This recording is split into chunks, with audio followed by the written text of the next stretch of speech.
യദുവിൽ നിന്ന് യാദവവംശം ഉണ്ടായി.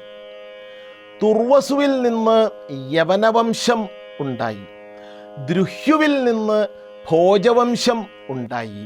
അനുദ്രുഹ്യുവിൽ നിന്ന് മ്ലേച്ഛവംശം ഉണ്ടായി.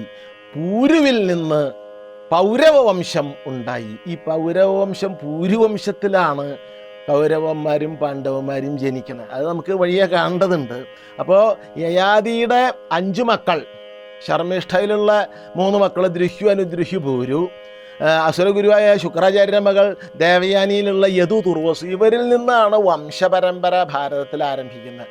മഹാഭാരതം കഥയിലേക്ക് യദുവിൽ നിന്ന് യാദവവംശം, തുർവസുവിൽ നിന്ന് യവനവംശം, അതുപോലെ തന്നെ ദ്രുഹ്യുവിൽ നിന്ന് ഭോജവംശം, അനുദ്രുഹ്യുവിൽ നിന്ന് മ്ലേച്ഛവംശം, അവസാനത്തെ പൂരുവിൽ നിന്ന് പൗരവവംശം, ഇങ്ങനെ 5 വംശങ്ങൾ ഉണ്ടാവുകയും ഇവരുടെ മൂലം യയാതിയാണ്.